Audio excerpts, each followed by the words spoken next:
Assalamualaikum warahmatullahi wabarakatuh.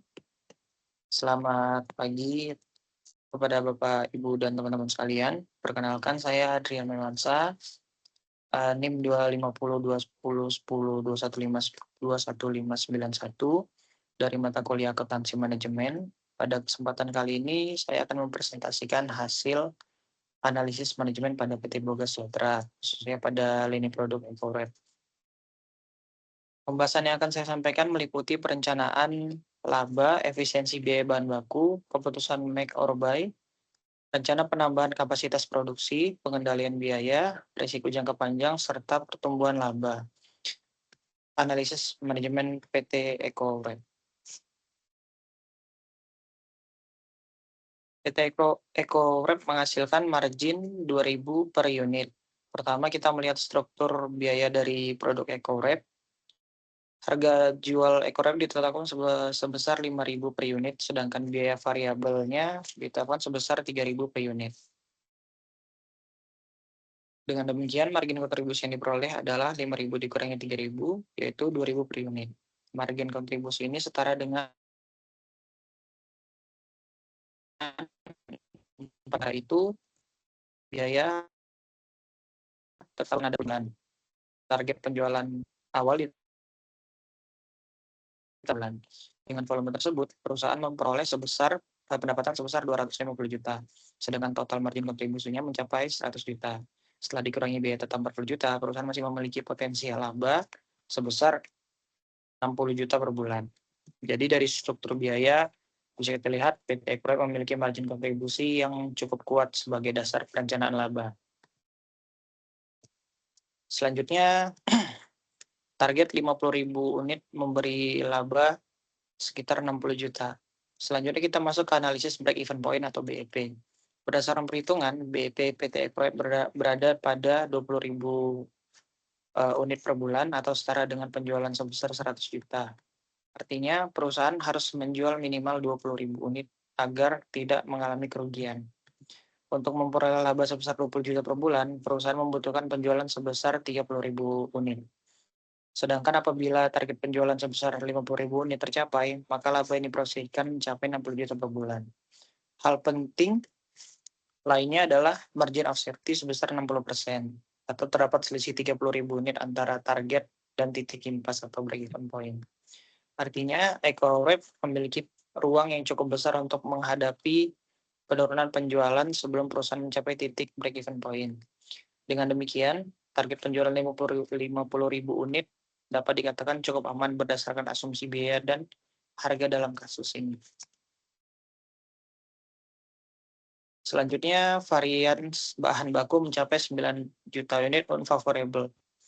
Berikut adalah analisa efisiensi bahan baku pada bulan Juni.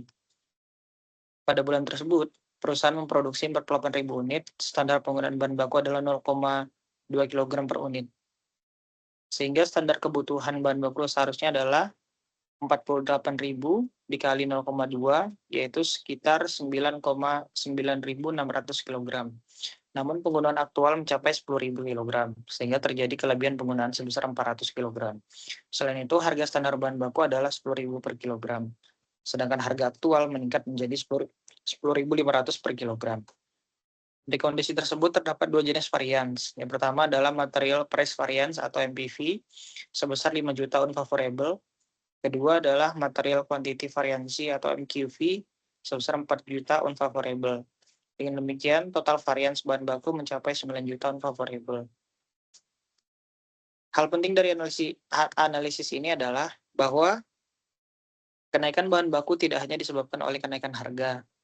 Memang terdapat pengaruh harga sebesar 5 juta, tetapi terdapat juga pemborosan penggunaan bahan sebesar 4 juta. Jadi perusahaan harus memperbaiki tidak hanya proses pembelian, tetapi juga efisiensi proses produksi.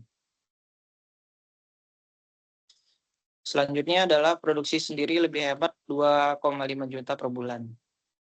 Selanjutnya kita membahas keputusan make or buy. Perusahaan memiliki pilihan tetap memproduksi komponen sendiri atau membeli pemasok eksternal. Biaya relevan produksi sendiri terdiri dari biaya bahan baku sebesar 400 per unit, tenaga kerja sebesar 250 per unit, BOP variabel sebesar 100 per unit, sehingga total biaya relevan adalah 750 per unit. Sementara itu, harga dari pemasok adalah 800 per unit. Jika mencapai 50.000 unit, biaya produksi sendiri adalah 37,5 juta, sedangkan ia membeli dari pemasok, biaya mencapai 40 juta. Dengan demikian, perusahaan dapat menghemat 2,5 juta per bulan jika tetap memproduksi sendiri. Hal penting dalam keputusan ini adalah BOP tetap sebesar 150 per unit tidak dimasukkan sebagai biaya relevan. Karena biaya tersebut tetap terjadi walaupun perusahaan tidak memproduksi komponen tersebut. Jadi rekomendasinya adalah mempertahankan produksi internal selama biaya relevan masih di bawah harga pemasok sebesar 800 per unit. Selanjutnya, perusahaan memiliki rencana untuk meningkatkan kapasitas produksi sebesar 20% dari kapasitas atau target awal 50.000 per unit. Peningkatan 20% berarti kapasitas menjadi 60.000 unit per bulan. Tambahan kapasitas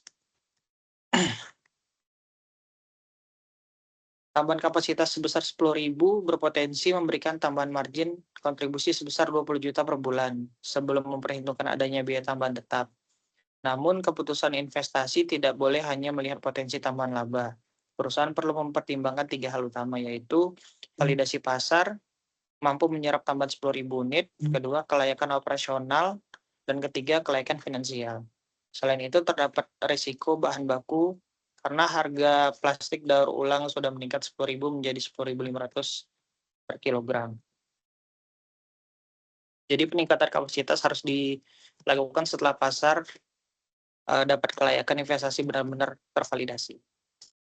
Selanjutnya, upaya menurunkan MQV. Bagaimana perusahaan dapat menurunkan material quantity variance atau MQV sebesar 4 juta unfavorable? Ada beberapa langkah yang bisa dilakukan. Pertama adalah melakukan monitoring pemakaian bahan baku secara berkala. Perusahaan perlu membandingkan pemakaian aktual dengan standar 0,2 kg per unit. Kedua, menelusuri akar penyebab pemborosan. Misalnya, apakah disebabkan oleh bahan yang rusak, salah takaran, produk cacat, scrap berlebihan, kehausan mesin, ataupun kualitas bahan baku. Ketiga, memperkuat SOP produksi. SOP harus mengatur bagaimana penyimpanan, takaran, dan penanganan bahan yang sesuai atau tidak sesuai. Keempat, meningkatkan kompetensi tenaga kerja. Operator perlu mendapatkan pelatihan agar penggunaan bahan menjadi efisien dalam proses produksi yang lebih terkendali. Dan yang terakhir, memantau risiko jangka panjang. Dengan langkah tersebut, perusahaan tidak hanya mengurangi biaya saat ini, tetapi juga membangun sistem pengendalian yang sangat baik. Dan yang terakhir adalah target pertumbuhan laba. Target laba awal adalah 20 juta per bulan. Jika perusahaan menargetkan pertumbuhan laba 25%, maka target laba baru menjadi 20 juta dikali 125%, yaitu 25 juta. Dengan margin kontribusi sebesar 2.000 per unit, untuk biaya tetap 40 juta, perusahaan membutuhkan 32.500 unit per bulan untuk mencapai laba 25 juta. Yang menarik, 32.500 unit tersebut hanya sekitar 65% dari target 50.000 unit. Artinya target pertumbuhan laba sebesar 25% masih cukup realistis. Berdasarkan asumsi kasus, bahkan jika perusahaan mampu mempertahankan penjualan 50.000 unit, laba yang diproyeksikan mencapai 60 juta unit per bulan. Karena itu, arah manajemen ke depan adalah mempertahankan volume penjualan, menekan MQV, mengevaluasi keputusan make or buy, dan memastikan investasi kapasitas 60.000 per unit benar-benar didukung oleh permintaan pasar. Demikian presentase mengenai analisa manajemen EcoRap dan pada PT Boga Sejahtera. Dari keseluruhan analisa dapat disimpulkan bahwa PT Boga Sejahtera memiliki struktur biaya yang cukup menguntungkan dengan margin kontribusi 2.000 per unit, BEP 20.000 unit, dan potensi laba sekitar 60 juta per bulan pada penjualan 50.000 unit.